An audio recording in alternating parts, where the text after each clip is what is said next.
और मेरे हाँ जी बोलो।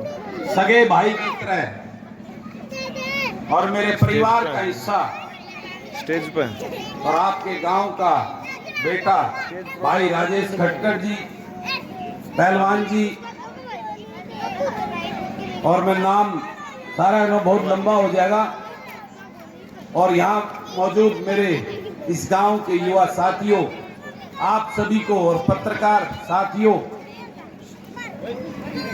और आपके लाडले और आपके हल्के के छात्र गांव के ये दोनों आपके मूर्ति गायक जिनका पूरा हरियाणा इनका फैन है, आप सभी को मेरे लिए तो सौभाग्य की बात है।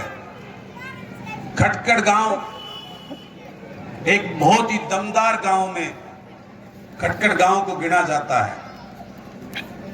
खटकड़ गांव की जो पहचान है वो दबंगता के अंदर और आगे छाती अड़ाने वालों में, जैसे मैम का मैम आड़ा की तरह आप लोगों का गांव का नाम लिया जाता है। तो मेरे लिए आज सौभाग्य की बात है कि भाई राजेश ने, अनुराग ने मुझे यहां बुलाकर आप सबका आशीर्वाद दिलाने का, युवाओं का प्यार और ये सब आप सबका।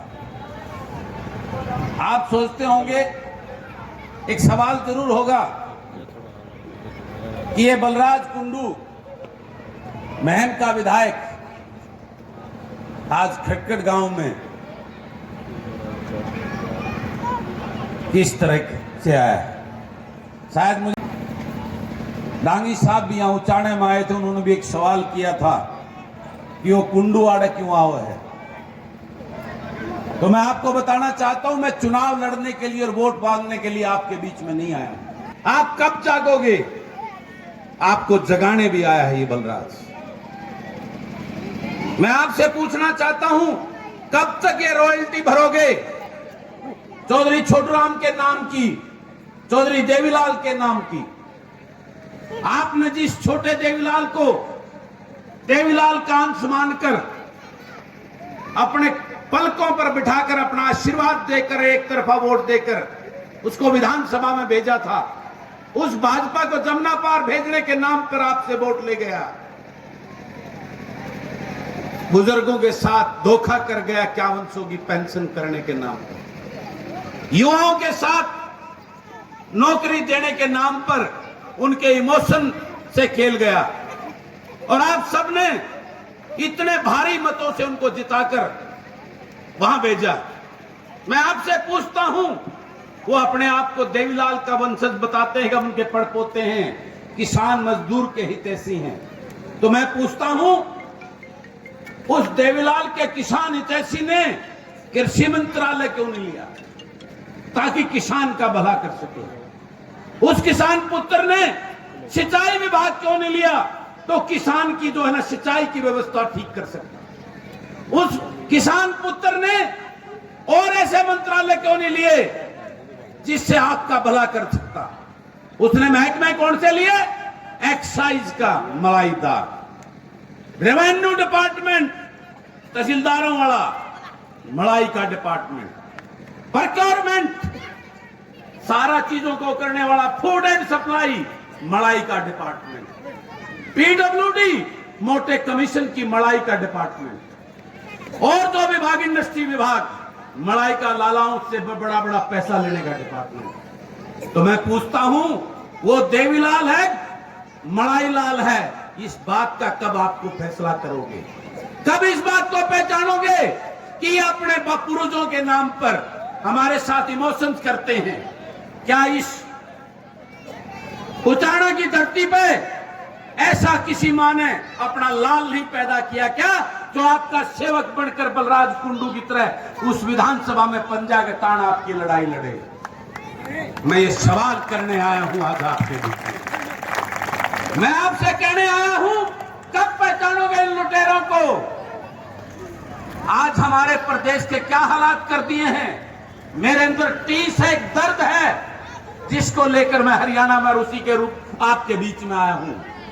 आज मेरे युवा बेरोजगारी में हरियाणा प्रदेश को इन लुटेरों ने एक नंबर पर भेज दिया, सरकारी नौकरियां खत्म कर दी हैं। प्राइवेट सेक्टर में 75% की बात कर रहे हैं कि 75% नौकरी देंगे। मैं आपसे पूछता हूं, इस उचाना में कितने इंडस्ट्री लगवाई, कितने उद्योग लगवाए जिसमें हमारे बच्चों को नौकरी दिलाएंगे? लगी है कोई? बताओ, मैं आप सबसे पूछता हूं। तो कितनी बड़ी झूठ बोलते हैं सुबह से शाम तक।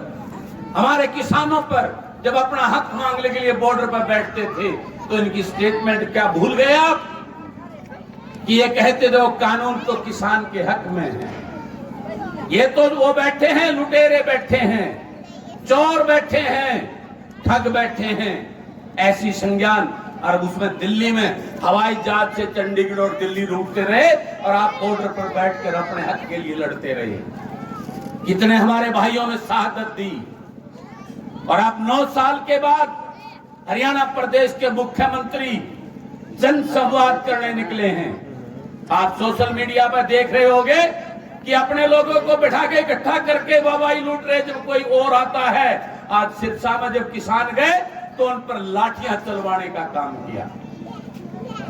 आज मैं वीडियो देख रहा था, एक कोई भाई बीच में बोला तो मुख्यमंत्री माइक से बोलते हैं, इसको मारो पीटो और इसको बाहर फेंको। ये है हमारा मुख्यमंत्री, हमारी सरकार के मुखिया। कितना अहंकार, कितना घमंड इनके अंदर है। तो इनको सबक कब सिखाओगे आप? इनकी पहचान कब करोगे? और मुझे तो इस बात की हैरानी होती है, जो उचाना कुछ दिन पहले आपके उस मड़ाई लाल का हेलीकॉप्टर नहीं उतरने देता था या उसकी एंट्री बैन थी। अब मैं सोशल मीडिया पर देख रहा हूँ, कई दिन पहले कई प्रोग्राम आपके इस उचाना में उस मड़ाई लाल ने किए हैं। और यहाँ मैं भीड़ देखकर मैं हैरान होता हूँ, क्या ये 2 रूप है क्या आपके? जो हल्का उचाना, जिसको मैं महम से भी आगे मानता था कि ये महम उचाना हल्का के तो वो लोग हैं, इस जींद जिले के तो वो लोग हैं कि आज रोहतक वालों को पीछे छोड़ दिया उन्होंने। लेकिन ये रूप देखकर मुझे हैरानी होती है कि ये क्या है। ये सवाल है मेरा आप सबसे। अगर आप अब भी नहीं जागे, अब भी इन लुटेरों को आपने नहीं पहचाना, इन वरिष्ठ लोगों को आपने नहीं पहचाना, तो आपके बच्चों का भविष्य अंधकार में है, उसको कोई नहीं बचा सकता। आज हमारे युवा बेरोजगार होकर, मानसिक रूप से परेशान होकर नशे की तरफ जा रहे हैं, अपराध की तरफ जा रहे हैं। उनका भविष्य अंधकार में है, आपके बच्चों का भविष्य अंधकार में है। आपको जागना होगा, अपने बच्चों का भविष्य उनको बचाना होगा। और उसके लिए आपको ऐसे प्रतिनिधि चुनने होंगे जो उनका हक के लिए विधानसभा में लड़े, अपना घर भरने के लिए नहीं, अपनी संपत्ति इकट्ठी करने के लिए नहीं, इस प्रदेश को लूटने के लिए नहीं, इस प्रदेश को आगे बढ़ाने के लिए, मेरे उन युवाओं को रोजगार देने के लिए। आपका अपना बेटा जो पढ़ा लिखा बुद्धिमान हो, आपके लिए लड़े, ईमानदार हो और ना डरने वाला हो और ना झुकने वाला हो, ऐसी सोच के विधायक बनाने के लिए मैं आपको रिक्वेस्ट, हाथ जोड़कर प्रार्थना करने आया हूं। मुझे वोट नहीं चाहिए, लेकिन मुझे आप मेरे जैसा एक विधायक, मैं आपसे कहता हूं, वो विधायक बना लो अपना। अगर अपने बच्चों का भविष्य बचाना है, मैं इस मातृशक्ति से कहता हूं कि आपके कोख के उन बच्चों का भविष्य अंधकार में है, उनको बचा लो। नहीं तो आगे चलकर हमारी वंश, पंजाब का जिस प्रकार से हाल था, आज पंजाब सुधर रहा है और मेरा हरियाणा बर्बाद हो रहा है। क्योंकि हमारा भविष्य, हमारे युवा, हमारी वो पीढ़ी है जो आने वाली। तो मैं यही कहने आपके बीच में आया है, ऐ भोले लोगों, कब तक उस रॉयल्टी को देते रहोगे? कब तक देवीलाल और छोटू राम के नाम पर वोट लुटाते रहोगे? अपने बच्चों को खड़ा करो, अपने बच्चों को, अपने बेटा बेटियों को, उनको आगे बढ़ाकर, अपना वकील बनाकर, अपना प्रतिनिधि बनाकर इस विधानसभा में भेजो। जिस दिन हरियाणा की विधानसभा में बलराज कुंडू की सोच के 50-60 विधायक पहुंच गए, मैं वादा करता हूं उस दिन ये मेरा प्रदेश हिंदुस्तान का सबसे खुशहाल प्रदेश होगा। आज मैं आपको बताता हूं, शायद आपको नहीं पता, आज हिंदुस्तान का सबसे अनसेफ, असुरक्षित प्रदेश हरियाणा हो चुका है।